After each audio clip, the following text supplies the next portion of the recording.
Shalom saudaraku yang dikasihi Tuhan, senang berjumpa dengan saudara pada kesempatan ini. Doa saya, saudara diberkati oleh Tuhan, dipelihara oleh Tuhan. Nah, pada saat ini saya mau membawakan renungan singkat tentang satu topik, yaitu sukacita. Paulus berkata dalam kitab Filipi pasal 4 ayat yang keempat, bersukacitalah senantiasa, sekali lagi kukatakan bersukacitalah. Saudara, kita sebagai anak-anak Tuhan, kita berbeda dengan orang-orang yang tidak mengenal Tuhan. Di mana bedanya, saudara-saudara?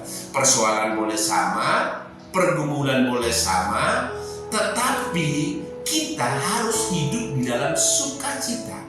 Ayat itu kalau diteruskan kepada ayat yang ke-6 dikatakan, jangan khawatir tentang apapun juga, nyatakanlah segala hal keinginanmu di dalam doa, permohonan dan ucapan syukur. Apa yang membuat kita biasanya khawatir? Tentu persoalan, pergumulan, beban berat hidup, apa yang akan terjadi di hari esok. Nah, saudara, semua ini, segala hal kita bisa serahkan ke kaki Yesus. Dengan apa? Dengan doa dan permohonan, ditutup dengan ucapan syukur sebagai anak-anak Tuhan. Nah, kalau kita sudah serahkan semua itu di dalam doa dan permohonan, kita tahu Allah yang hidup yang kita sembah, yang kita datang kepadanya, Dia akan mengambil alih semua beban berat, pergumulan dan persoalan kita itu. Orang dunia tidak mengetahuinya. Kita sama ada pergumulan, mereka ada pergumulan, tapi kita ada solusinya. Serahkan semua kepada Tuhan. Karena itulah saudara-saudara, kalau kita sudah bisa menyerahkan seluruh persoalan dan pergumulan kita, kita berjalan dengan sukacita. Itu Paulus berkata dengan tegas, bersukacita. Diulangi lagi, sekali lagi kukatakan bersukacita. Bapak Ibu yang dikasihi Tuhan, saudara yang melihat atau mendengarkan renungan ini, saya mau kita semua hidup di dalam sukacita. Sebab itu sangat penting. Firman Tuhan berkata, hati yang gembira adalah obat. Kalau kita hidup di dalam riang sukacita dan bergembira, itu menjadi obat, bukan saja kepada sakit penyakit, tetapi menjadi obat dalam segala hal. Ya, dalam pergumulan, dalam persoalan, itu menjadi obat yang manjur.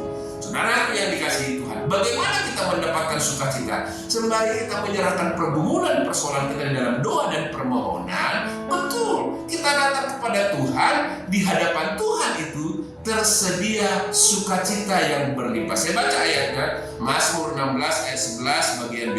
Di hadapanmu ada sukacita berlimpah-limpah. Di hadapan Tuhan berlimpah-limpah sukacita. Datanglah kepada Tuhan, sembari kita menyerahkan pergumulan dan persoalan kita, di hadapannya kita mengambil sukacita yang berlimpah-limpah itu.